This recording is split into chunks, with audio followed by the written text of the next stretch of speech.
안녕하세요. 세무법인 엑스퍼트 이정은 세무사입니다. 저희 세무법인 엑스퍼트는 8명의 업종별 전문 세무사가 모인 조직입니다. 저는 그 안에서 재산 컨설팅 센터를 맡고 있는데요. 양도, 상속, 증여와 관련된 업무를 주로 보고 있다고 생각하시면 좋을 것 같습니다.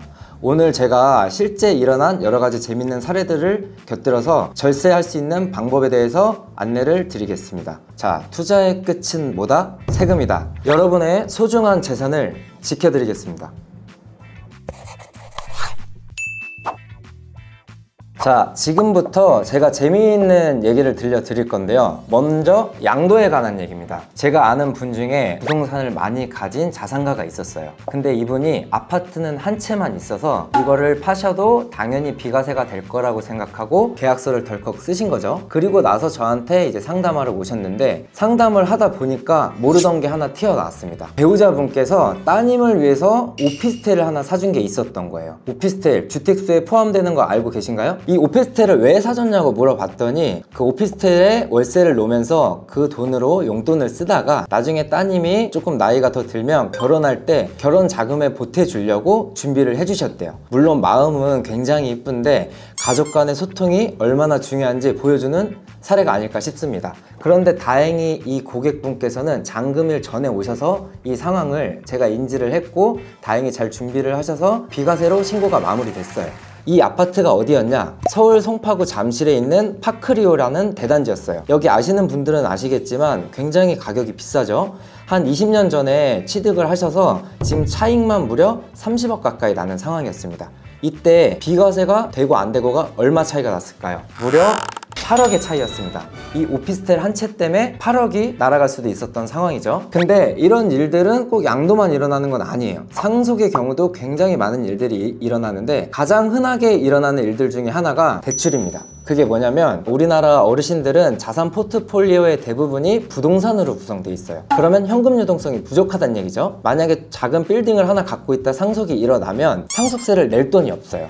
근데 저희 사례 같은 경우도 다른 데서 신고를 하고 오셨는데 상속세를 내시겠다고 대출을 받으셨던 거예요. 근데 잘 아셔야 되는 게 돌아가신 날짜 기준으로 6개월 이내 대출을 받으시면 우리가 신고한 상속 부동산의 평가가 다시 들어갑니다. 이분은 그래서 본세만 3억 2천이 올라갔고 이 적발이 6년이 지나서 추징이 됐기 때문에 6년치의 가산세가 한 1억 8천 정도 더 붙어서 결국 5억 원의 세금을 추가로 내셨어요. 사실 생각해보면 세금 내겠다고 대출받은 게 그렇게 특별한 일이 아닌데 이 의사결정 하나로 5억의 세금이 더 나가게 된 거죠. 자, 이런 일들이 우리라고 일어나지 않을까요? 모두에게 일어날 수 있는 일입니다. 그래서 제가 생각해본 건데 부가세나 소득세, 법인세 이런 세목들은 분기나 반기 혹은 연 단위로 세금을 내다 보니까 우리가 익숙하기도 하고 상대적으로 금액이 크지 않다고 생각할 수 있어요. 근데 상속이나 양도, 살면서 몇 번 겪어보지 않을 세목이죠. 그리고 보유기간이 길면 길수록 세금이 기하급수적으로 늘어나는 구조입니다. 자, 그럼 이런 세금을 누구한테 맡겨야 될까요? 그게 바로 접니다. 상속세나 양도세 상담은 저는 최소 3명 이상한테 받아보라고 하는데 어떤 상담을 받고 오더라도 마지막에 저한테 오셨으면 좋겠어요. 제가 상속, 증여, 양도세에 대한 경험은 누구보다 많다고 자부할 수 있습니다. 제가 교통정리 해드릴게요. 그런데 상속세, 증여세, 양도세 전문이라고 했으면 여기에 관한 최근 핫한 걸 또 한번 들어보면 좋겠죠? 제가 지금 진행하고 있는 건인데 개정이 2025년 2월이었습니다. 굉장히 핫하죠? 서울 강남에 가로수길이라고 있어요. 거기 이면도로에 있는 굉장히 오래된 상가주택인데 가로수길은 워낙 비싸다 보니까 굉장히 오래된 건물이라도 지금 거래가액이 180억에서 200억 정도 얘기가 나오고 있는 상황입니다. 그런데 요즘에는 주택을 가지고 있으면 대출이 안 되잖아요. 그리고 법인 입장에서 주택을 취득하면 또 중과 문제까지 생기죠. 10% 이상 차이가 날 건데 이런 문제 때문에 양도인은 주택이 있는 상태에서 처분을 하면 비과세를 받고 싶고 매수인은 주택이 있으면 대출도 안 되고 취득세도 중과되니까 이해가 상충됩니다. 그래서 용도 변경 얘기가 꼭 나올 수밖에 없어요. 용도 변경 시키면 매도자 입장에선 세금이 올라가니 매수자가 일정 부분 부담해 주겠다 하는 상호간의 협의가 진행되는 거죠. 근데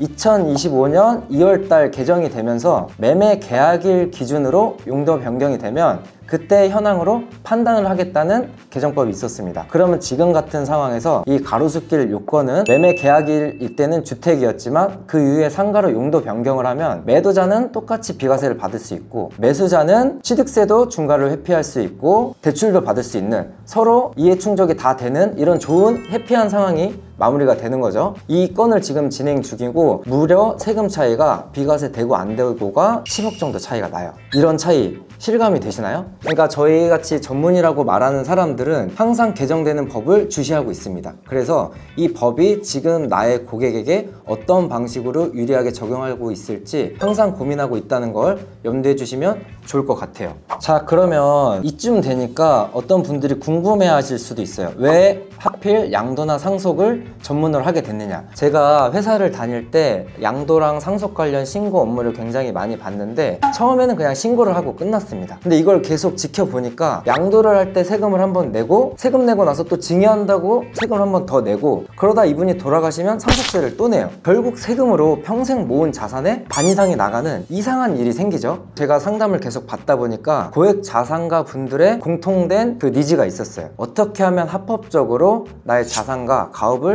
승계할 수 있을까?